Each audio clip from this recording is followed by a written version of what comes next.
Good morning सभी भाई बहन को जय मसीह की। आइए हम आज के दिन की शुरुआत परमेश्वर के एक महत्वपूर्ण वचन से करते हैं।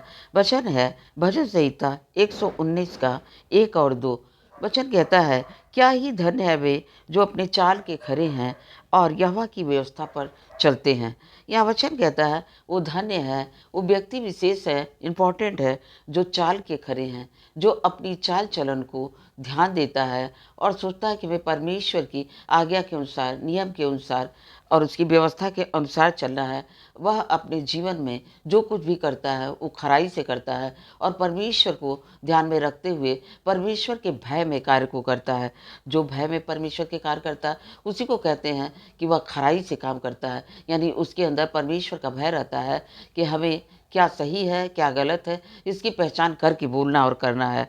आगे वचन कहता है, क्या ही धन्य है वे जो उसकी चुनौतियों को मानते हैं और पूर्ण मन से उसके पास आते हैं।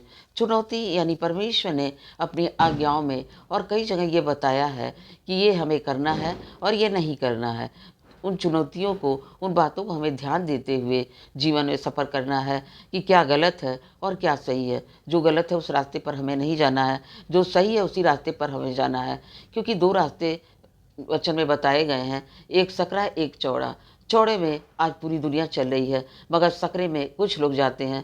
चौड़ा मार्ग हमें विनाश तक पहुंचाता है, जबकि सकरा मार्ग हमें अनंत जीवन तक पहुंचाता है। तो यह वचन कहता है वो धन्य है, वे विशेष हैं जो इन बातों को याद रखते हैं, परमेश्वर की चितौनियों को याद रखते हैं और उन्हें मानते भी हैं और पूर्ण मन से उसके पास आते हैं।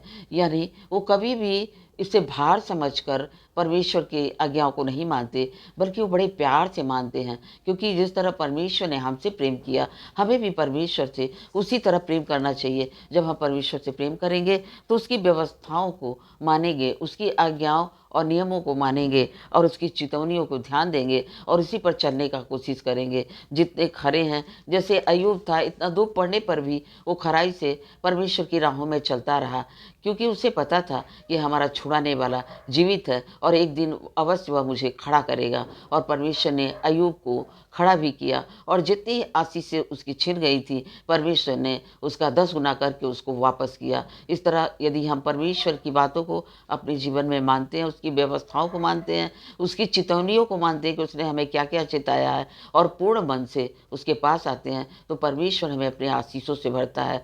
हम प्रार्थना करते हैं परमेश्वर से, आप सभी देखने वाले लोगों के लिए जो इस वीडियो को देख रहे हैं, कि परमेश्वर उन्हें व्यवस्था पर चलने के लिए ज्ञान, बुद्धि, शक्ति, सामर्थ्य प्रदान करे और अपनी आशीषों से भरे। इस वचन के द्वारा परमेश्वर आप सबको बहुतायत से आशीष दे। सबको जय मसीह।